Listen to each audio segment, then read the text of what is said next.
Welcome to the Dad Bod, a podcast that tells the story of what it means to be a dad today, one dad at a time. My name is Sean, and I'm a dad living in New York City with my wife and our two young native New Yorkers. The formula for the Dad Bod is simple. Each episode, we're going to interview one dad to get his story of being a dad. Over time, all of these stories will start to create the bigger story of what it means to be a dad today. This episode is a reflection dedicated to Charlie, good, bad, ugly dad. If you haven't had a chance to, I hope you'll also listen to the full interview with Charlie to get a first-hand appreciation for his story.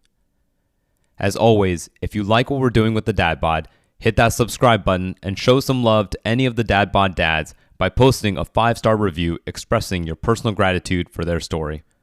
Also, feel free to email me anytime at sean@thedadbodpod.com. I would love to hear from you. All right, enough talking now.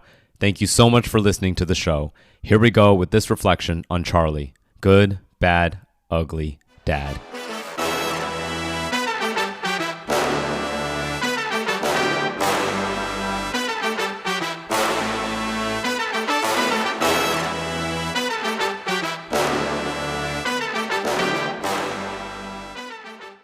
Charlie was referred to be a guest on the Dad Bod by our mutual friend Carlton, aka Daddy's Boy Dad. Before committing to an interview, Charlie had some questions, so we jumped on the phone. After some quick pleasantries, he got down to business. "I have some questions," he said. "How real do you want me to be?" "As real as you want to be," I said. We were on the same page. Charlie was in. And even though the actual interview didn't take place until a month later, we didn't skip a beat. I began by reading Carlton's words to Charlie. Charlie is married and a father of 3 beautiful children. While opening up his own business, his father took sick. Balancing a marriage, a job, a family, and being a caretaker for your dad can be overwhelming for a dad bod. Carlton's quote packs several weighty topics, including marriage, fatherhood, and personal pursuits, into a small number of words. But the thread that Charlie picks up is the one about his dad, and so that's where we begin. Charlie the son. Charlie the son is a grown man in a happy marriage with 3 beautiful kids and a successful career. But listening to him at this moment in our conversation, he's a boy again, retelling his dad's story, and it goes like this.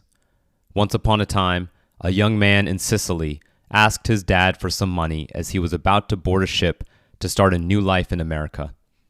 Instead of money, the dad gave the young man a swift kick so hard that it sent the young man to the other side of the family mule. Thus begins Charlie's dad's immigrant story. It continues with the young man, penniless in a new country, working his way up the immigrant corporate ladder from dishwasher to construction worker where, with a 90-pound cement bag on each shoulder through countless overtime, overnight shifts, and side hustle weekends, he builds a successful life. Today, that young, strong immigrant from Sicily is neither young nor strong. Caring for him is a team effort that Charlie shares with his mom and especially his sister, whom he gives enormous credit to. It involves doctor's visits, phone bills, and difficult pick-your-poison decisions, such as whether to move forward with the extremely painful procedure necessary to confirm the ALS diagnosis. "I'm hearing it's one of the hardest things," Charlie says. "It's going to hurt like all hell. He's going to be in unbearable pain, and they say that even if we diagnose him with ALS, we cannot treat him. His body won't handle it. He's got a history of heart issues." And then he sums it up. "So now what do we do? My sister and I, what do we do?" "It's hard to see," Charlie continues, "because you know your dad is a strong man. You've never seen him break down in any way. And now to have to see this, it's hard both mentally and physically." Like me, Charlie is an American-born son of immigrant parents. Although the facts of our lives and cultures differ greatly, I recognize a lot of the same truths. And even though I'm not yet at the stage of caring for aging parents, I approach Charlie's story with a great deal of self-interest. What can I learn from his experience about supporting a parent in the decline of old age? This is one of the main reasons I felt compelled to create the Dad Bod, to help us dads learn from other dads and to understand ourselves as connected to one another through the experience of fatherhood. And by learning, I don't mean tips, tricks, and how-tos. Instead, I hope each of the Dad Bod episodes feels like being led through a small stack of photographs chosen by a dad from a partially sorted shoebox. Such an experience offers something deeper than a tutorial, more complicated than a parable. Even though I technically conversed with Charlie through the screen of my laptop, it felt like I was sitting in his living room, his stack of photographs on the coffee table next to an ashtray. We've moved chronologically through his dad's life, starting with old photos of his dad's youth and concluding with new photos from his dad's old age. Charlie talks about how, even though his dad has always been very unfiltered in his communication style, there's an aggressiveness to him these days that they hope is not him, but rather a symptom of his sickness. Because, as Charlie explains, I just want to shut down and walk away. He's pushing, not just me, but my mother, my sister, he's pushing us away. And then Charlie continues with this. It's at those moments when I want to walk away that I've been tapping into and leaning on those good memories. The memory of going to work with his dad as a young kid and gaining the strength over time to lift two 90-pound sandbags on his shoulders just like his dad. The memory of his dad destroying him in a foot race. And the legacy of strength to achieve a successful life as an immigrant. If I can accomplish half of what he accomplished, Charlie said, and he started with nothing, by the way, zero. I don't even think, but if I could, if I'm lucky to do that, I'll be in a good place. The stack of photos is shifting now from his dad to his kids. Right now, I have a great relationship with the two girls, Charlie says, referring to his eldest, 22 years old, and his youngest, 13 years old. Charlie shares with me the approach he's taken with his girls, his eldest, Gabriella, in particular. Beginning when she was young, Charlie emphasized open, honest communication. All topics, boys, drinking, drugs, were open for discussion. That policy of openness created a bedrock of love and trust in his relationship with his daughter. I'm super impressed and, yet again with self-interest, trying to figure out what I can learn from Charlie and his all-in, good, bad, and ugly approach. But I confess to him that I'm not sure I can do the same with my daughter. First kiss, Sean, he taunts me. You got to be ready for that. His relationship with his son is in a different kind of place. They bang heads a lot in part because of how similarly stubborn they are. Do you ever feel like you're arguing with yourself? I ask Charlie, and he laughs before saying, it's like looking in a mirror.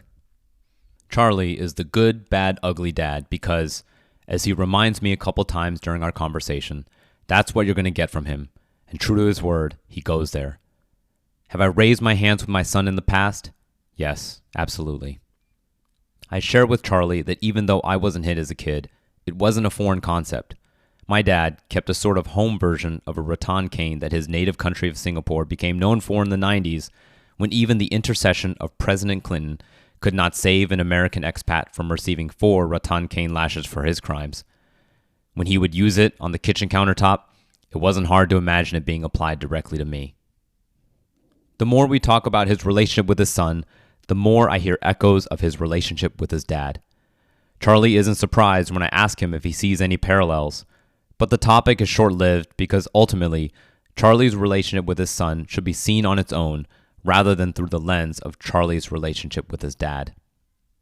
For one thing, the moment that Charlie's in with his son feels harder to grasp and more complicated to me than with his dad. You can feel how badly Charlie wants the relationship to work. Doesn't he see what I have with her, referring to his relationship with his daughter? Doesn't he want that? At the same time, you can also feel how proud he is of his son.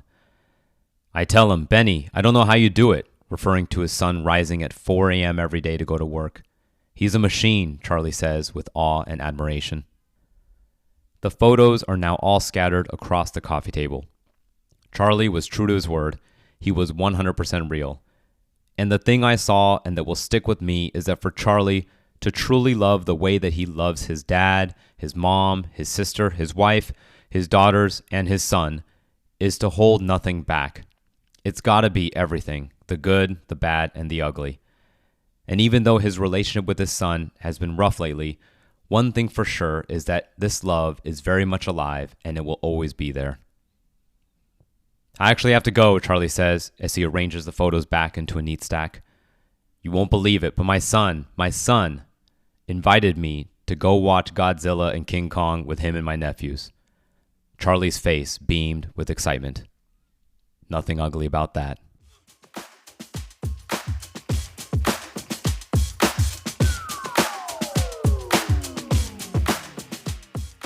Those are my reflections on Charlie, good, bad, ugly dad. Big thanks to my friend and fellow dad, Charlie, for contributing his story to the Dad Bod, the story of what it means to be a dad today. I'm a better dad and a better man today because of Charlie and the other Dad Bod dads. What are some of your reflections? Give Charlie a shout out along with a 5-star review in your favorite podcast app, or get in touch with me anytime at sean@thedadbodpod.com. Thanks again for listening.